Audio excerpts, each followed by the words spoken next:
Hello, how you guys doing? How is everyone today?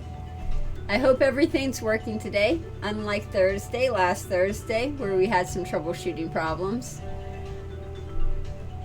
How you guys doing? Awesome. Hey Markel, how you doing? Good to see you. How's your week going? I hope you're having a good week. Let's get started while we're waiting for everyone to start. Let's see, what would be a good thumbnail? I am so bad at the thumbnails. I can never think of a new pose for a thumbnail. Hey Markel, give me a new pose for a thumbnail. Or Penny. Hey Penny, how you doing? Hope you guys are having a good week. Hope everything's going well. I'm sitting here trying to think of a pose for the thumbnail, and I just cannot think of anything new. All I can think of is stuff that I've done before. The music's a bit loud. How about you guys? Can you guys, is the music too loud? I'll turn it down a bit. I'll go turn it down a bit, just a second.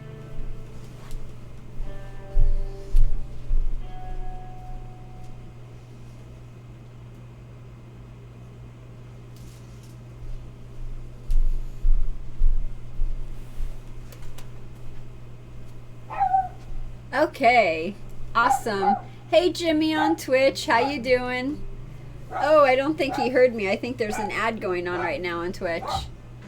And that is, of course, my dog, Pip. She wants to be involved. Okay. Hey, stop it. No. Sorry about that. Okay, let's do a thumbnail real quick. I had nothing better than that. Nothing. Hey Wayne, how are you? Hey Bill, how you doing? Good to see ya. Okay, so we got the thumbnail out of the way. I had no idea what to do for that, so that was just a generic thing. I hope you guys are having a good week so far. Let me know how your week is going. Otherwise, let's get started. Welcome back to Vegas Aces Open Live. Let's try that again. Welcome back to Vegas Aces Open Classroom live stream. I'm Heather Ferris with Vegas Aces, and today I will be teaching you Mini-Baccarat. Now, Mini-Baccarat won this week with 3 votes, followed by Let It Ride, Pai Gow Poker, and 3-Card Poker with 2 votes, and Blackjack Switch, Craps, and Super Fun 21 made the board with 1 vote. Awesome. Hey Blackjack player, I hope the music's a little bit better now. Hope all that's good. Now, before we get started, I just want to remind you to subscribe and to always make sure you hit that notification bell so you'll always be notified of my latest videos and live streams. My next live stream is our Let's Play Mini-Baccarat live stream on Monday, April 22nd at 7 p.m. Now, I just wanted to remind you to also follow me on social media, Facebook, Twitter, and Instagram. You can find all of those links on the footer page of my website, vegas-aces.com. If you want to check out my personal page, go to the About Us page on vegas-aces.com. And on the bios, you will see all of my personal links, my personal Facebook, my personal Twitter. And for the next couple weeks, I'm going to be displaying my photography. I go up to my Uncle Dalton's house twice a year, and he lives right in the edge of Joshua Tree Forest, right in Joshua Tree Forest. So I always try to get in during the springtime when the flowers are blooming and everything is just absolutely gorgeous. We had a really good year this year, a lot of rain, so a lot of flowers. So I got a lot of good pictures and everything, and I will be putting those photos up on Facebook, Twitter, my personal accounts, Instagram. Again, you can find all of that on vegas-aces.com on the About Us page. And check them out. Let me know what you think. I hope you enjoy them. You can also find them on my DeviantArt page. And If you need a photo or if you need any photos done or anything like that, email me at heather@vegas-aces.com and I can do that for you. So awesome. Let's see. Another announcement we have, and this you guys are familiar with, Vegas Aces is now placing dealers at the Sunset Station. We are doing interviews and auditions all week. If you want a deal at Sunset Station Casino, then email me at heather@vegas-aces.com. Any experience level is welcome. You must be able to deal blackjack, pitch on a handheld game, and deal one of two games, either roulette or Pai Gow poker. If there is anything you don't know, we'll teach you. We'll walk you through the process of getting hired as a dealer. Now, one thing I just want to remind you guys, for the people who are watching, if you don't know anything about blackjack and you're starting off at the very beginning, remember, go to my website, vegas-aces.com, under the articles page, and go to how to deal blackjack. That's the article that you want to read to learn how to deal blackjack and how to get started. Now, unfortunately, that's all you have at the moment, but I am working on a new Gaming 101 course where we are going to be teaching you how to be a dealer from beginning to end, step by step, and that's coming along pretty well. We got the script done. I got the shot list done. Everything is pretty much done. I just need to start collecting everything. It's just sort of been held up because at the moment, everything is breaking. Like I said, one of those times in life where everything can go wrong, will go wrong. I have been needing some car repairs and have had to go to the mechanic several times this week. And then also, we are... well, my bathroom has mold and we're going to have to get a whole new bathroom because it's just bad in there. So we are having a lot of fun with a lot of repairs and everything. So because of that, we have had to push back Gaming 101 shooting week after week after week. So we are going to get to it. We do have it on the board. We do have it scheduled, and I will try to finish that as soon as I possibly can. So let's move on. We got the updates, got the update with the courses. Oh, update with the book. So the update with the book, it's doing well, working on chapter 6. It's all about break-in dealers. And I have been working on sections, different sections. I have the appearance section done. And now I am working on shoes. What are a good pair of shoes to wear? Because as you know, standing for 8 hours, not fun at all. So I'm trying to give people some advice on what shoes to wear.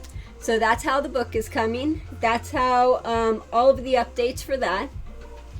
And last but not least, Super Chat and Patreon. Remember, you can always tip your dealer, and now you can with Super Chat. Super Chat is a way YouTube allows you to show your appreciation by tipping me any amount you want. Give it a try, or you could show your support by becoming a member of my Patreon page. We have several different levels and rewards that you could choose from.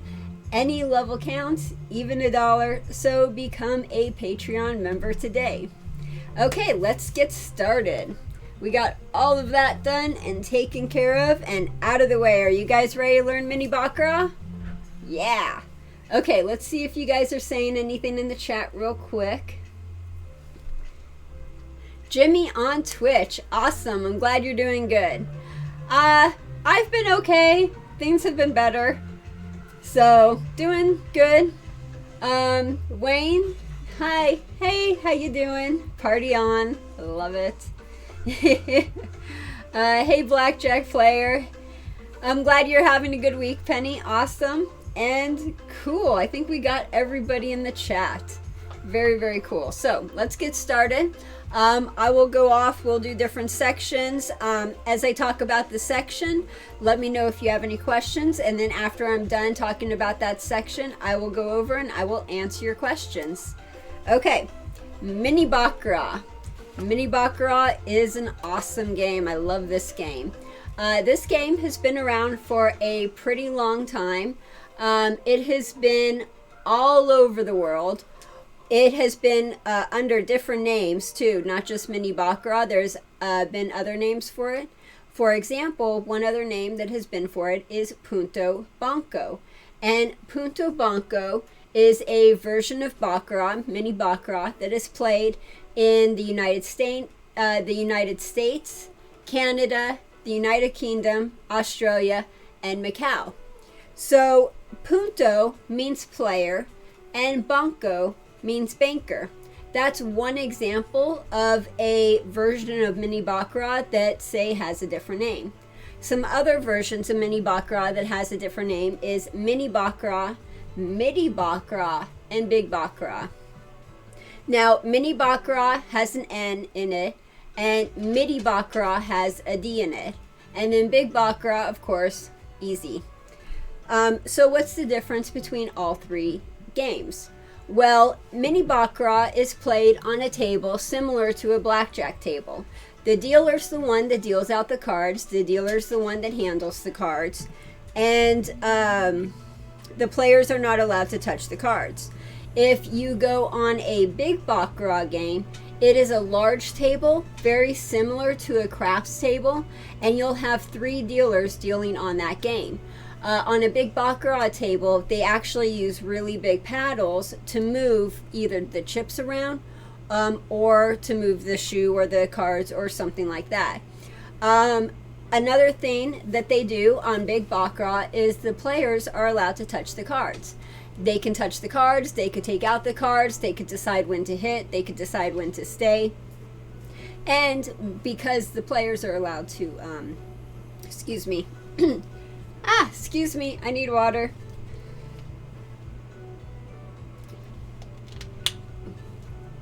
Okay, back.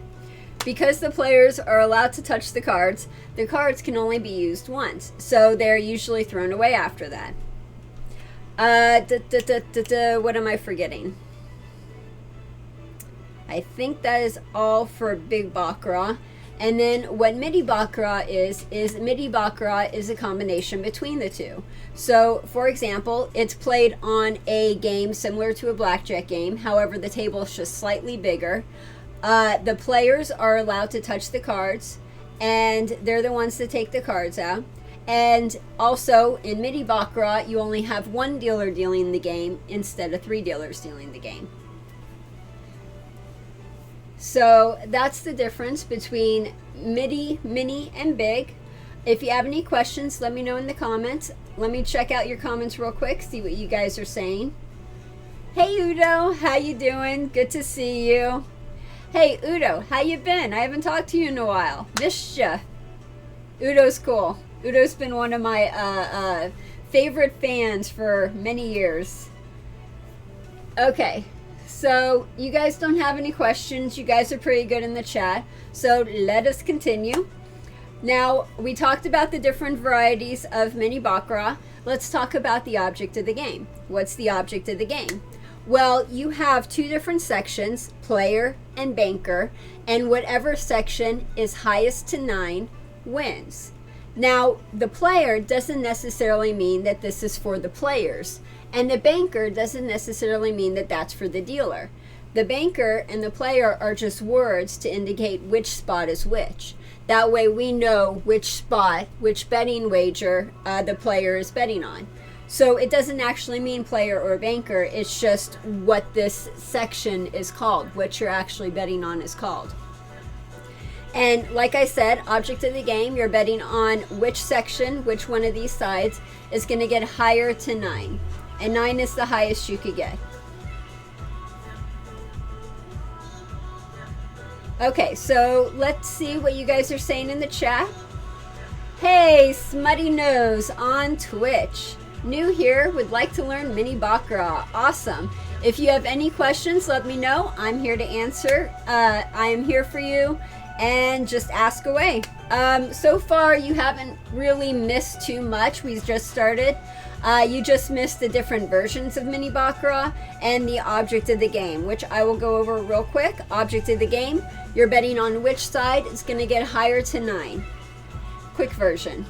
Okay, and then on YouTube, okay, you guys are good on YouTube. Awesome.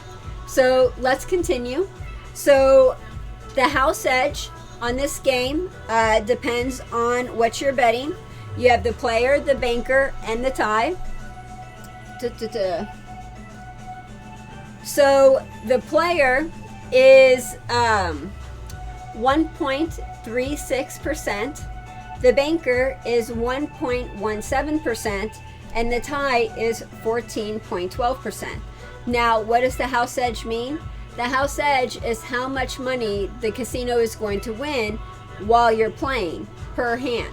So, for example, if you're betting $100 per hand, and you are, say, betting on the banker, 1.17% house edge, then you are saying that for every hand that you're playing, for every $100 that you play, you know that the casino is going to make $1.17 per hand. Now, if you do 60 hands an hour, that adds up. So that's the house edge. Let's see again what you guys are saying in the chats. Hey, Travesty, how you doing? Good to see you. Awesome, glad you made it today. Very, very cool. And I hope everything is going okay with you. I hope everything is cool. I'm giving you big hugs. I feel for you, man. Okay, and then on YouTube, Malik. Hey, Malik, how you doing? Good to see you. Greetings from China. Awesome. Greetings from Las Vegas. Very, very cool. Oh, Vodka Tonic. Thank you. I appreciate that. Awesome. Hello. Good to see you. Very, very cool. Wow, really? You're not allowed to use, you're not allowed to see what, YouTube? That stinks. Hey, Slot Shot, how you doing? Malik, you are like so awesome now. Totally. No problem. No problem, Travesty. Okay, so everyone is good in the comments. You guys don't have any new questions. I think everyone is good. I need another drink of water because my throat is parched. And then we are going to move on. Oh, that sucks. Malik, for you being here, dude, total mad respect. Thank you so much. Wow, as well as Facebook. Vodka Tonic, I have your black chip, by the way. Oh, awesome. Thanks. Okay, water. Super need water. Just a second. I have disappeared.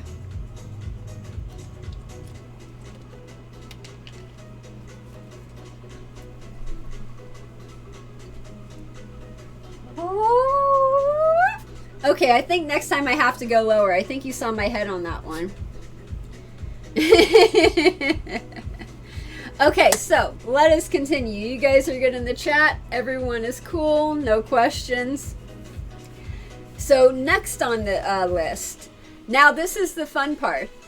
Mini-Baccarat is played throughout the entire world. However, the Asian culture, the Asian people are the ones that play this game the most. And, excuse me, because of that, there are a lot of changes that were made to this game in order to accommodate them. One of those changes is when you go to a Mini-Baccarat table and you look on their table, you will notice that a 4 is missing. Now, what do I mean by that? Each spot is marked with a different number, and that different number indicates what spot it is. So on a Mini-Baccarat game, you will have 1, 2, 3, 5, 6, 7, and 8. Now, why is the number 4 missing? Well, in the Asian culture, when you say 4, in their language, it sounds very similar to the word death. And because of this, it is considered to be very unlucky. So 4 is an extremely unlucky number. That is why 4 is taken out and the 8 is put in. Now, the 8 in their language, when you say it, sounds very similar to the word prosperity. So this is a very lucky number. And because of that reason, when you're on a Mini-Baccarat game, you will usually see people actually fighting for spot number 8 because spot number 8 is considered to be extremely lucky. Also, when you're in Las Vegas or in a casino, especially a casino, what's the word? Like, all I could think of is dedicated, but it's not the word that I'm looking for. It's they cater. If you're in a casino that caters to the Asian people, you will notice, for example, that they don't have a floor number 4. And that's the exact same reason why. It's a very, very unlucky number. So if you're in the elevator and you're looking at all the floors, yes, number 13 is missing because in America, in that culture, 13 is unlucky. But in the Asian culture, 4 is unlucky, and you'll also see the number 4 missing. So that's just a pretty interesting tidbit to know. Let's see. Okay, and are you guys saying anything in the chat? Cool. Okay, so you guys are good in the chat. Awesome. And like I said, again, if you have any questions, let me know. And let us move on. So we talked about the house edge. We talked about the 4 and the 8. We talked about the culture. Now let's talk about reading the cards. So when I said in the object of the game that the side that is highest or closest to 9 wins, well, when we're counting the cards, we're going to count the cards a little differently than we normally would. Now, what am I talking about? So,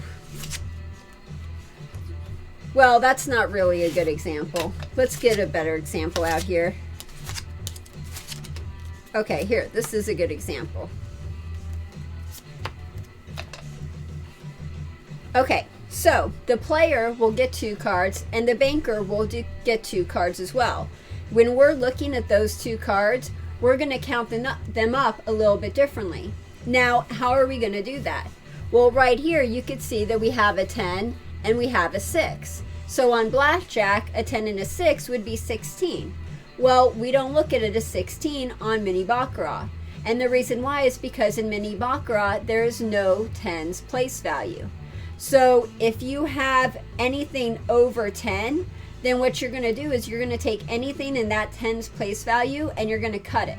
You're going to totally drop it. You're going to ignore it. You're not going to even look at it. You're just not even going to pay attention to it. Totally cut it off, drop it. And then you're going to use the singles digit, and that's what the number is. So, for example, we have a 10 and a 6, so that's 16 in blackjack. We're going to drop the 1 or the 10's place value. So that 16 now turns into a 6. So this is a 6. It's not 16, it's a 6. What that means is any 10's that we have on this game are a 0. And if it's an ace, it's a 1. Anything else is place value.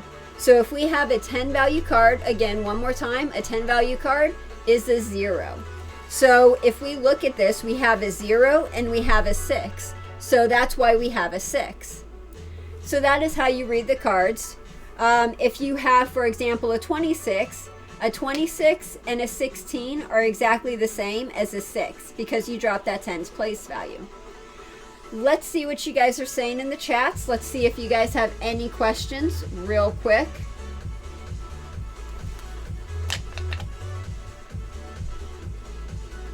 Cool, nothing on Twitch. Okay, cool. Not really much on YouTube.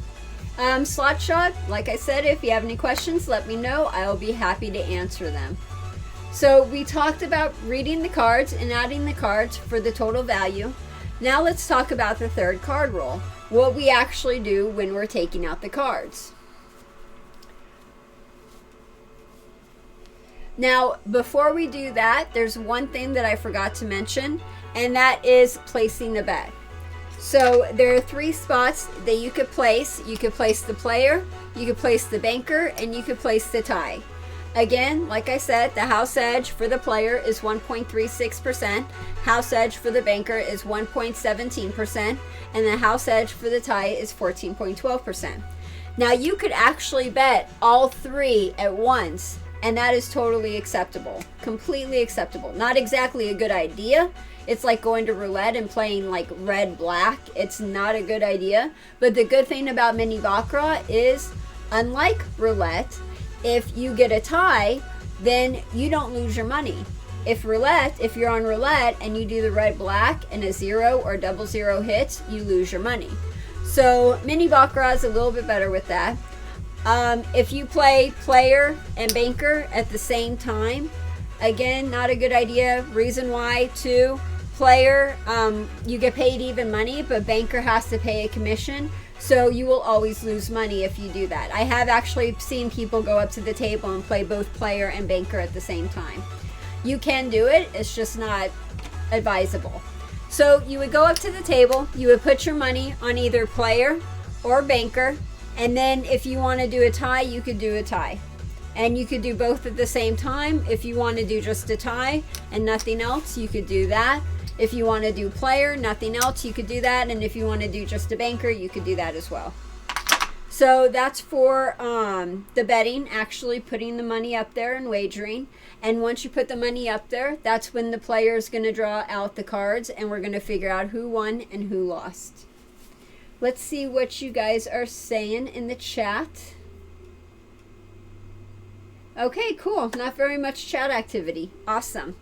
So let us continue. So people came up to the table. They put their money on player. They put their money on banker. They put their money on the tie. All of that. And after they're done and they put their money up, now we're going to draw the cards. So player gets cards, banker gets cards. They each get 2 cards. Player shows 6. Banker has 6. Okay, they both have the same. Now, what we do is we go through the 3rd card rule and we figure out which one of these cards draws a 3rd card. The max you can have is 3 cards. So the minimum is 2 cards, the maximum is 3 cards. And out of those 2 or 3 cards, you determine who is higher or closer to 9. So the player, what we do with the player, and I will explain it actually. Let me just explain it this way so that way it's a little less confusing for you guys. What we're going to do is we're always going to start off with the player. So we have 2 cards in each hand. We're always going to start off with the player and we're always going to think to ourselves, okay, if the player has a 0 through 5, we're always going to hit. If it has a 6 or a 7, we're always going to stay. And 8 or 9 are natural hands, which means it's an automatic winner. So that's the player. Player's super easy. 0 through 5, you always hit. 6, 7, you always stay. 8 and 9 are automatic winners. Okay, so after we figure out what the player does, then we go to the banker. And now the banker draws the 3rd card depending on what the player did. So whatever the player did determines what the banker's going to do. If the player has a 6 and a 7 and they stand, then you can draw 0 through 5. If the player has 0 through 5, I should have started off with that. If the player has 0 through 5, the banker's going to hit their hand if it is a 0 through 2. If the player has a 6 and a 7, then and they stand, the banker will hit on a 0 through 5. Now, let me say that again because I know that might have been a little bit confusing for you. If the player's hand was a 0 through 5 and we hit, then the banker will only draw a 3rd card if it has a 0 through 2. That means it's a 0, a 1, and a 2. It'll just automatically draw a 3rd card no matter what. If the player has a 6 or a 7 and they stay, then the banker will draw a 3rd card on a 0 through 5. So if the player stays, then the banker will draw a 3rd card on a 0 through 5. Okay? Next we'll go off and we'll say, okay, the player hit a 3rd card. Now what does the banker do? If the player's 3rd card is if the banker's 3rd card is a 3, then it'll draw a 3rd card on any card that's not an 8. So if the banker's 3rd card is a 3, it'll draw a 3rd card on anything that's not an 8. Okay, if the banker's card is a 4, it'll draw on, it will draw if the player's 3rd card is a 4 through 7. So a 4, player's card 4 through 7. Banker's card is a 5, it'll draw on a 5 through 7. And if it's a 6, it'll be a 6 through 7. Let me make sure that I said that correctly. I did not. Oh, by the way, if you guys want to keep up with this or keep track of this, because I know it's super confusing, just even talking about it, like trying to explain it, super confusing. If you want to keep track of it, especially where it's like written down and everything, go to my website, vegas-aces.com, go to the resources page, and under the charts, you will find a Mini-Baccarat third card rule chart. And everything that I'm saying is written down on here, so you could see what I'm saying, like as I'm saying it. And that way that might help you, especially people who are not auditory, they're more like visual learners, like myself. That will help a lot. So, again, if the player has a 0 through 5, they'll hit. If the player has a 6, 7, they'll stay. If it's an 8 and 9, it's a natural hand. Then we'll go to the banker. If it's 0 through 2, they'll hit. If it's a 3, they'll hit on anything that's not an 8. So if this is an 8, they won't hit, but anything else they will. If it's a 4, here's where I screwed up. If it's a 4, then the player's third card is a 2 through a 7, the banker will hit. That's where I screwed up before. I said a 4 through 7. It's not. It's a 2 through 7. So if the banker's 2 cards equal a 4, they'll hit if the player's third card is a 2 through 7. If the banker's 2 cards is a 5, it will hit if the player's third card is a 4 through 7. And if the banker's 2 cards is a 6, it will hit if the player's third card is a 6 through 7. If you have a 7, you'll stay, and an 8 and 9 are natural. Again, like I said, go to the website, vegas-aces.com. Under the resources page, I have charts, and it will be the Mini-Baccarat third card roll chart, and you can see everything written down, and that might be a little bit more helpful than saying it. Plus, we'll go through several different hands too, and that will help as well gain the hang of it. Okay, let's see what you guys are saying in the chats. I'm pretty sure you guys are going to have something in the chats. Let's see, on Twitch, Travesty, I am a little lost. Yes, I totally understand, and it didn't help that I screwed up on the 4, 5, and 6. Like I said, if you go to vegas-aces.com, under resources, charts, I will have the Mini-Baccarat third card rule chart right there. You can take a look at it right now as we are speaking, and you could see everything that I am trying to say. That is in that chart right there. So hopefully that chart on the website will make things a little more clear for you. Let's see on YouTube what you guys are saying. Markel, no jackpot. Actually, no. I want to totally rebuke that. So Markel, there is a jackpot. On Mini-Baccarat, especially in Las Vegas, especially on the Strip, when you're walking the Strip and you're walking the casinos, there are plenty of Mini-Baccarat games that do have a jackpot. Actually, most games now have a jackpot. So, just so you know, you can get a jackpot on this game. Slot shot.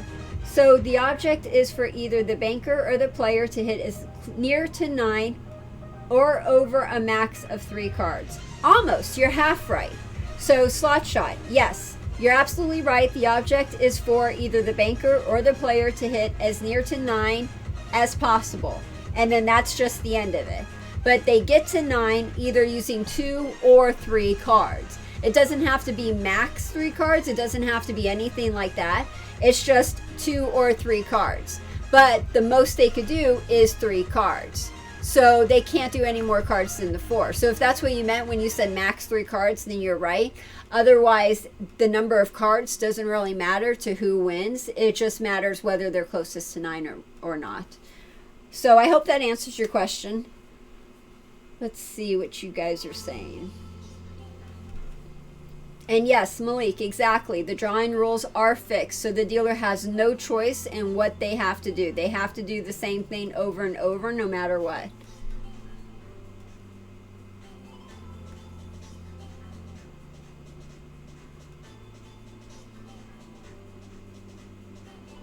Hey, John, how you doing? Good to see ya. Yeah, sure, go ahead, ask away. And even though we're doing Mini-Baccarat, if you guys have a question on anything, feel free to ask. Just like John, totally cool. Ask away. Okay, so I think you guys are good. Travesty, if you do get a chance, go to my website, go to resources, the charts, third card rule. Hopefully that little diagram will help you guys out, and I will also explain it as we go. So let's do 3 or 4 hands. Let's see what we got. And then I will go over the third card rule so that way hopefully it's a little bit more understandable. So the player shows 5, the banker has 3. Another thing you want to keep in mind too is, like I was saying before, this game is extremely popular with the Asian culture, and because of that you want to be very considerate of what they believe and their culture. So one of the things that you don't want to do when you're dealing on this game as a Mini-Baccarat dealer or any dealer dealing on Baccarat, you don't want to say win or lose, because when you say win or lose, when you say, oh, you lost, that person loses face, and it's very shameful. It's not a good social thing to do, and this is a very social game. You will have people, like this whole table will be full of people playing. It's a very social game, so you don't want people to lose face. Because of that, you don't want to say win or lose. So when you're doing the cards, you will never say win or lose. You will say a certain sentence or a certain phrase that shows respect to everyone who is playing. So that's what I'm doing when I say these cards. So player shows 5, banker has 3. You always do player shows, and then you say the name or the number of the card, and then banker has, and then what the total number is. Okay, so player shows 5, banker has 3. The first thing we're going to do is we're going to go to player, and we're going to figure out what we're going to do with the player first. So the player will only hit if it's 0 through 5. We have a 5, so therefore we're going to hit because it's 0 through 5. And we got a 10. So now we come over to the banker and we see what we're going to do with the banker. Now the banker has a 3. Remember, when the banker has a 3, they hit on anything except an 8. So if this third card was an 8, then we would stay. But it's not an 8, so therefore we're going to draw on the banker. So the player has 5, the banker has 6. So what we're going to do is we're going to say banker 6 over 5. And by pushing the cards up and saying banker 6 over 5, we're showing and telling everyone who won. So by pushing it up, you're showing the cameras who won, and by saying banker the winner, banker 6 over 5, you're saying who won and how much they won by, 6 over 5. So as soon as we figure out who won, we take the losers and then we pay the players. Okay, let's see if you guys are saying anything in the comments. Pico on Twitch, are you excited for The Last of Us 2? Oh, you know my... Oh, yes. Okay, I'm totally like obsessed with video games. Love video games, absolutely. Last of Us, oh, I love The Last of Us. I even did a review of The Last of Us on my personal YouTube channel. I have like a whole, I don't know, 5-10 minute review or something on The Last of Us. I love The Last of Us. Yes, I am really excited about that. I'm really looking forward to that, and I can't wait to play that. That's going to be an awesome, awesome game to play on that. So thank you, Pico, for asking. Okay, let's see what you guys are saying in YouTube. Slot Shot, I am in Vegas next week. Can't wait. Awesome. I hope you have a great vacation. I hope you have fun. Say hi. Malik, I just say banker and that's it. Lazy dealer. John, I went to dealer school, took blackjack, but didn't finish. So if I want to relocate to Vegas, would you be able to help me with dealing employment and what requirements in Vegas to get a license? Yes, I can totally help you, no problem. I will help you learn whatever you didn't learn when you were going to dealing school, and I will help get you a job in a casino, whether that is the Sunset Station or some other casino in Las Vegas. And what are the requirements to get a license? You have to pass of course, the gaming license, the gaming registration. You do a background check. They double check you and your profile. You get fingerprinted, all of that stuff. You have to have a GED. You have to be able to pass a drug test. What else are the requirements? Oh, let me think here. That's it as far as I can remember off the top of my head. I think that's pretty much it. But those are the basic requirements for getting a job as the dealer. And then, like I said, I'll help you through the process and we'll get you a job. Okay, so let's see. Wolfgar. According to the wizard, banker bet has a lower house edge. So in theory, that is the only bet you should ever make. Not necessarily, Wolfgar. Now, here's the thing. Yes, you're absolutely correct. The banker bet has a lower house edge. It's 1.17% compared to 1.36% for the player. What happened is during an 8-deck shoe, it has been determined that the banker bets come out more often than the player bets. And for that reason, you get charged a 5% commission on the banker bet every single time. So that is compared to the player bet that gets paid 1-to-1 with no commission taken out. So you don't necessarily want to banker bet every single time because that commission is taking money out every single time you win. So it's not necessarily, it's more like a wash. Do you see what I'm saying? It's more equal than it is not. So I hope that answers your question.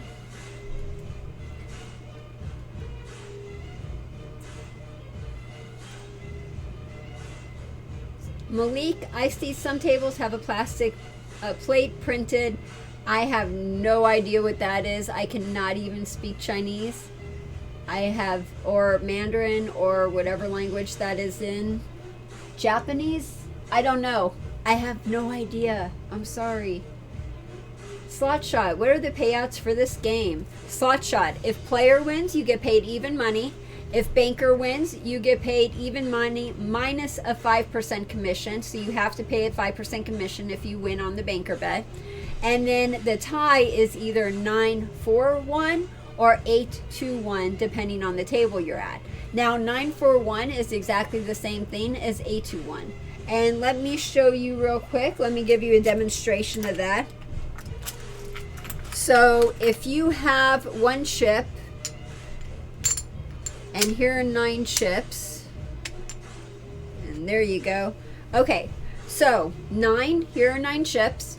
9-4-1 means that you get 9 chips for that one chip. Means the dealer takes that one chip. So you don't get your original bet, the dealer gets your original bet. So 9-4-1 is exactly the same thing as 8-2-1, and 2-1 means you keep your original chips. So no matter what happens, you're pulling back 9 chips no matter what. So that's the difference between 9-4-1 and 8-2-1. The 4 and the 2 matter, just so you know.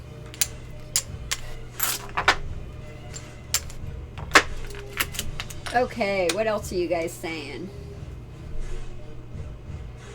John, are they strict as Pennsylvania? I actually heard Pennsylvania, I think, is the strictest places there is. So it shouldn't be as strict. If you have any questions, you can always call our sheriff's office, our police department.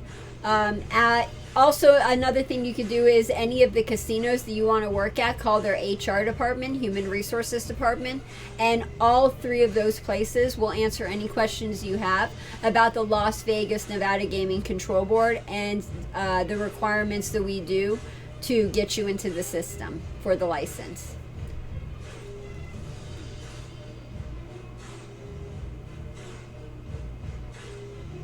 Malik, dealers just flip the plate to make the information visible. Players win, bankers win. Cool. Slot shot. So the player bet only is... Wait, so the player bet only is probably the way to go. Slot shot, again, it's a wash. It really doesn't matter if it's player or banker because the player, like I said, in an 8-deck shoe, when you're taking the cards out of an 8-deck shoe, it's been established that banker bets come out more often than the player bets. And that's why they charge a 5% commission on banker. But if you're playing player and you're doing 1-to-1, also keep in mind player hands came out, or I'm sorry, player hands won less often than banker hands did.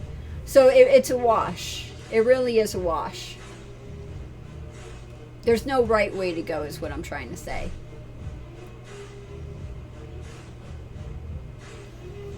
Cool. Right on.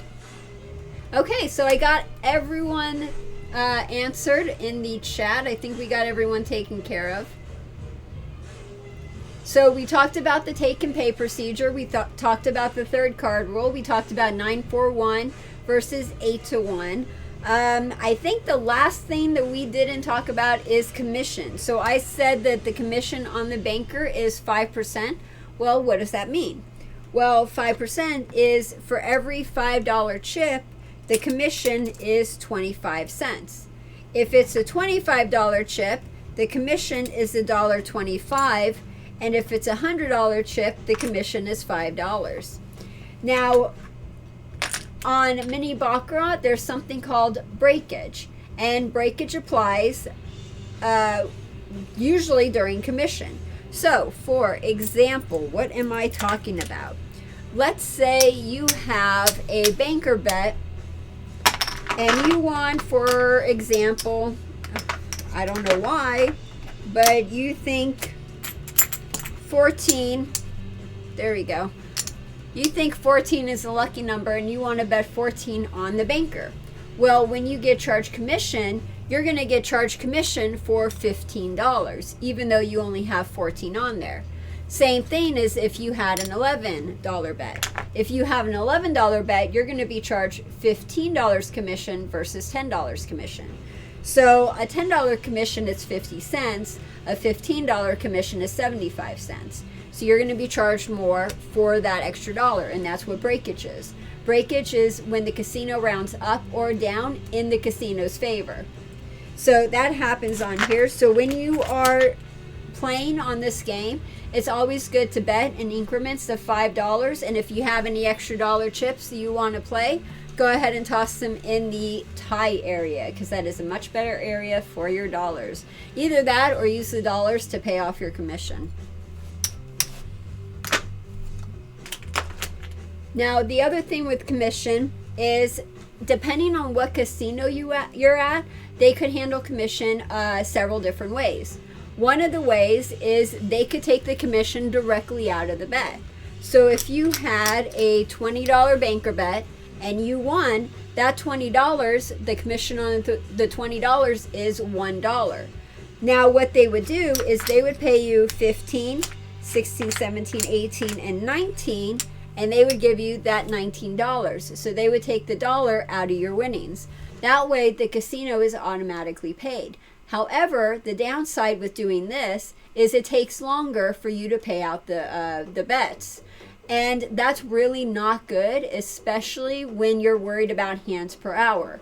As a dealer, we have to get a certain amount of hands per hour in, and we don't want to be too slow or too fast. We want to be right in that range.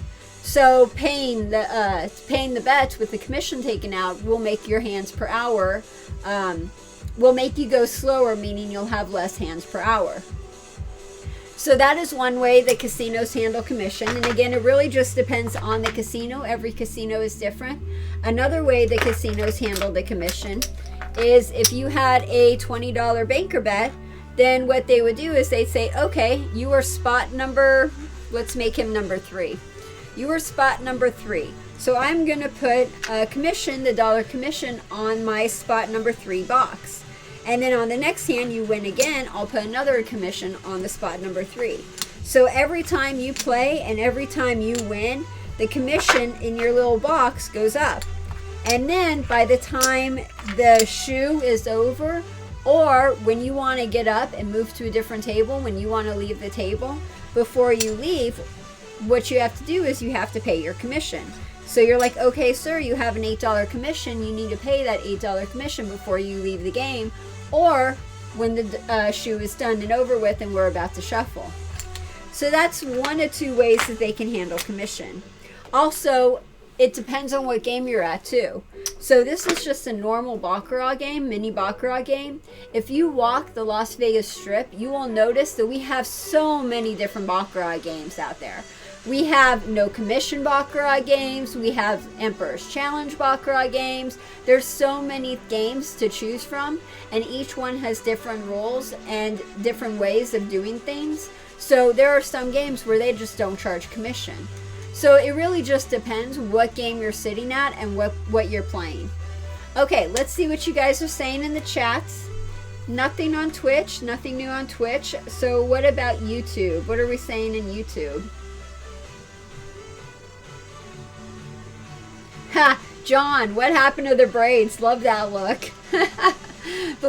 Well, good. I'm glad you like that look because I was worried I was doing too much of the braids. I wanted to do something different. Cool. Glad you like the braids. Thank you. Malik, in Canada, our license, the only one, is issued by province. Okay, I'm totally going to butcher that word. Alcohol and gaming governance bodies. They'll do background checks and something like that. Yep. We do the background checks too, exactly, and then they do like fingerprinting and they make sure you don't have a felony and all sorts of stuff. But yeah, that's a good point, Malik. So in different areas do different levels of background checks and levels of requirements needed to get your gaming license. So what John was saying is, yeah, I believe Pennsylvania is like the hardest place to get your gaming license. We're up there. We're not one of the hardest places, but we're like not easy either. I mean, when I say, okay, let me say that differently because that actually isn't a good way to say that. In Las Vegas, it's very easy to get your gaming license because HR, Human Resources, walks you through the process. So all you really have to do is you have to like sign some paperwork, fill out paperwork in HR, Human Resources, and then you go and you get your fingerprints done, and that's pretty much it, and then you have your license. So in that way, it's easy. But as far as getting your license, like the background check, the fingerprints, what they look for, that kind of a thing, as far as that goes, we're one of the top ones as far as being very thorough. Pennsylvania, it's much, much harder. I believe there's more paperwork. I believe there's more red tape and hoops to jump through, and then they're very strict on who they give it to. And then Canada, I believe, is one of the easier places where they just do a preliminary check. They make sure, you know, no felony, do the fingerprinting, that kind of a thing, and you're done. So it really depends on the location you're at. Oh, what else are you guys saying? Yeah, Wolfgar, gambling age is younger in Canada too as well. 19 to play, 18 to work. Very nice. Very, very nice. I had a casino, what is that? I had a U.S. casino trip on my 21st birthday. Nice. John, do Vegas tables allow you to bet both sides? Some in PA don't, some... Okay. So, when you say bet both... So, are you talking about letting you play on both player and banker at the same time? Is that what you're talking about, John? If so, yes, you are allowed to play on both player and banker at the same time on Mini-Baccarat. I hope that's what you were asking. Let me know if I answered your question right. If you're talking about a different game, let me know. But on Mini-Baccarat, yes, you can play player and banker at the same time. Okay, cool. I'm glad I answered your question, John. Awesome. Okay, cool. So we answered your guys' question. We got pretty much everything covered.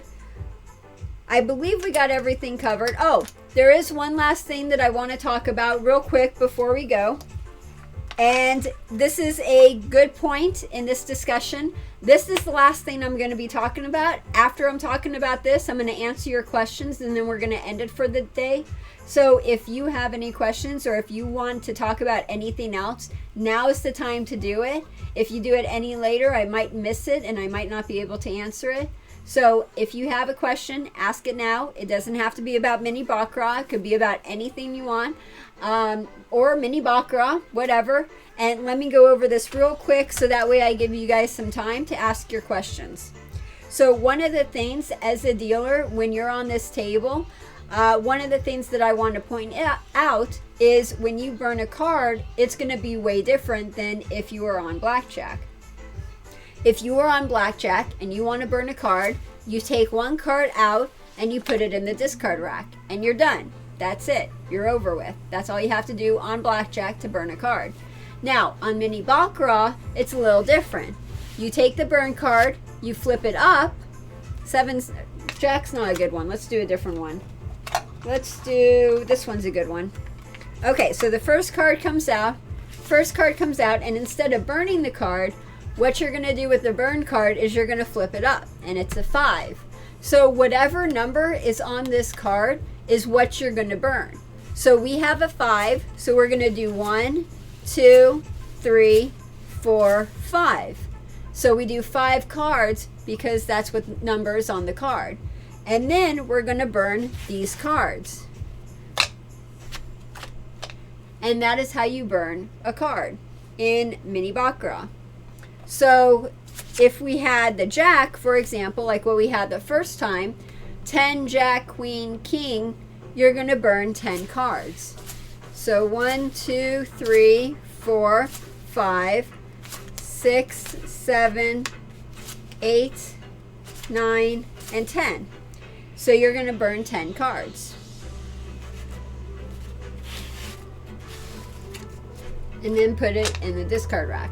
So that's something to keep in mind when you're dealing this game. Okay, so that's pretty much it. I think I've gone over everything. Let's see if you guys have any comments, questions, concerns, orders for food. I want pizza. I always want pizza. Okay, let's see what you guys are saying real quick. Nothing on Twitch. You guys are pretty silent on Twitch. How about YouTube? Bye, Wolfgar. See you later. Okay, good. Glad I answered that. So John has a question. Does the Dragon 7 that's push bet make up for not taking commission? Oh, okay. I think that's what you're saying. So no, not really. When you have a banker bet with commission, you have a low house edge or a lower house edge than if you play any side bet on a table game, including the Dragon 7 or the Panda 8. So there are a couple of side bets that you could play on Mini-Baccarat. Again, the Dragon 7, the Panda 8, and or let's just say if you're on blackjack, you know, Lucky Ladies or the Pair Square or any of the side bets that you play, they always have a higher house edge. So that higher house edge means that the casino is making more money off of those bets than they are on the normal main bets. That's why playing a side bet such as the Dragon 7 is not necessarily better, because the house edge is usually higher on that bet versus, say, a banker bet with a commission. So I hope that answers your question, John. Let me know if you guys have any more questions. Okay, I'm not seeing anything. So let's end it for today. Oh, wait. No, if the Dragon 7 hits, your banker bet gets... Okay, I don't understand what your question is, John. Does the Dragon 7 that push a bet make up for not... I don't know. I have no idea. I have no idea, John. I'm sorry. I don't know. You're welcome, Slotshot. Okay, so I guess we're going to end it for the day. I'm sorry I couldn't answer that question, John. Not exactly sure what it was asking. I'm sorry. But yeah, so you guys are good in the chats. Everyone else is good in the chats. Again, sorry, John. Sorry I couldn't get to the question. And that does it for today's show. Thank you so much for joining me. Join me again next time for my Let's Play Mini-Baccarat live stream on Monday, April 22nd at 7 p.m. Pacific Standard Time. Until then, this is Heather Ferris with the Vegas Aces, reminding you that education can change the world. Take care, you guys. I'll see you later. Have a good one. Bye.